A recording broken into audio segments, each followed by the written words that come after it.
मित्रों, आज हम सुनेंगे महात्मा गांधी की आत्मकथा भाग 4 और इसका अध्याय 3, जिसका शीर्षक है कड़वा घूंट पिया।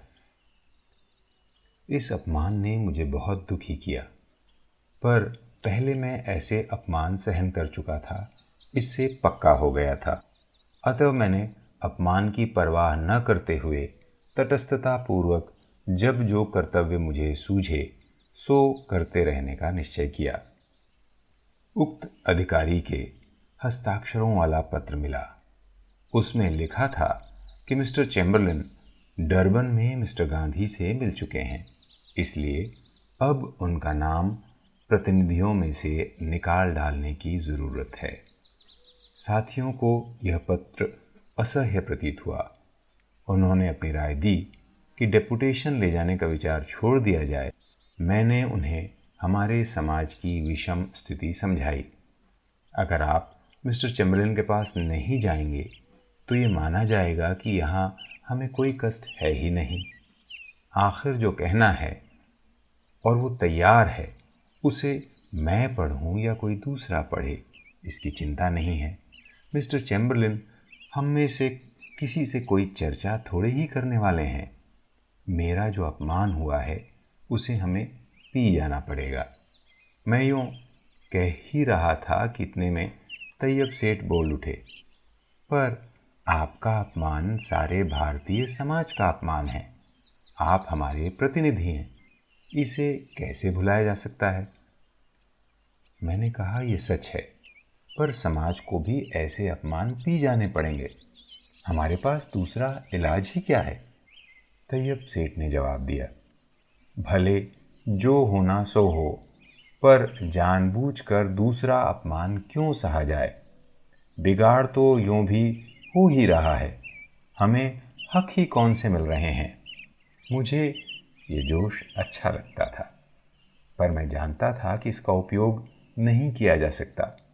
मुझे अपने समाज की मर्यादा का अनुभव था। अतएव मैंने साथियों को शांत किया और मेरे बदले स्वर्गीय जॉर्ज गॉडफ्रे को हिंदुस्तानी बारिस्टर के रूप में ले जाने की सलाह दी। अतः मिस्टर गॉडफ्रे डेपुटेशन के नेता बने। मेरे बारे में मिस्टर चैम्बरलिन ने थोड़ी चर्चा भी की। एक ही व्यक्ति को दूसरी बार सुनने की अपेक्षा नए को सुनना अधिक उचित है आदि बातें कहते हुए उन्होंने किए हुए घाव को भरने का प्रयत्न किया, पर इससे समाज का और मेरा काम बढ़ गया। जो काम हाथ लिया था सो पूरा न हुआ। पुनः ककहरे से आरंभ करना आवश्यक हो गया। आपके कहने से समाज ने लड़ाई में हिस्सा लिया, पर परिणाम तो यही निकला ना।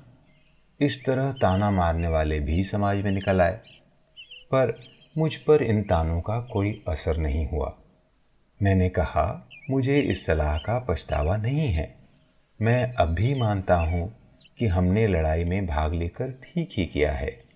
वैसा करके हमने अपने कर्तव्य का पालन किया है। हमें उसका फल चाहे देखने को मिले या न मिले, पर मेरा ये दृढ़ विश्वास है, शुभ कार्य का फल शुभ होता है। बीती बातों का विचार करने की अपेक्षा अब हमारे लिए अपने वर्तमान का विचार करना अधिक अच्छा होगा। अतएव हम उसके बारे में सोचें। दूसरों ने भी इस बात का समर्थन किया। मैंने कहा, सच तो ये है कि जिस काम के लिए मुझे बुलाया गया था वह अब पूरा हुआ माना जाएगा, पर मैं मानता हूँ कि आपको छुट्टी दे देने पर भी अपने बस भर मुझे ट्रांसवाल से हटना नहीं चाहिए। मेरा काम अब नेटाल से नहीं बल्कि यहाँ से चलना चाहिए। 1 साल के अंदर वापस जाने का विचार मुझे छोड़ देना चाहिए और यहाँ की वकालत की सनद हासिल करनी चाहिए। इस नए विभाग से निपट लेने की हिम्मत मुझ में है। यदि हमने मुकाबला न किया तो समाज लुट जाएगा और शायद यहाँ से उसके पैर भी उखड़ जाएं। समाज का अपमान और तिरस्कार रोज रोज बढ़ता ही जाएगा। मिस्टर चैम्बरलिन मुझसे नहीं मिले। उक्त अधिकारी ने मेरे साथ तिरस्कारपूर्ण व्यवहार किया। ये तो सारे समाज के अपमान की तुलना में कुछ भी नहीं है। यहाँ हमसे कुत्तों की तरह किया जाने वाला व्यवहार बर्दाश्त नहीं किया जा सकता। इस प्रकार मैंने चर्चा चलाई। प्रिटोरिया और जोहान्सबर्ग में रहने वाले भारतीय नेताओं से विचार विमर्श करके अंत में जोहान्सबर्ग में दफ्तर रखने का निश्चय किया। ट्रांसवाल में मुझे वकालत की सनद मिलने के बारे में भी शंका तो थी ही, पर वकील मंडल की ओर से मेरे प्रार्थना पत्र का विरोध नहीं हुआ और बड़ी अदालत ने मेरी प्रार्थना स्वीकार कर ली। हिंदुस्तानियों को अच्छे स्थान में ऑफिस के लिए मकान मिलना भी कठिन काम था। मिस्टर रीच के साथ मेरा अच्छा परिचय हो गया था। उस समय वे व्यापारी वर्ग में थे। उनकी जान पहचान के हाउस एजेंट के द्वारा मुझे ऑफिस के लिए अच्छी बस्ती में घर मिल गया और मैंने वकालत शुरू कर दी। दोस्तों, आज हमने सुना सत्य के प्रयोग का भाग 4 अध्याय 3, जिसका अनुवाद किया था काशीनाथ त्रिवेदी जी ने।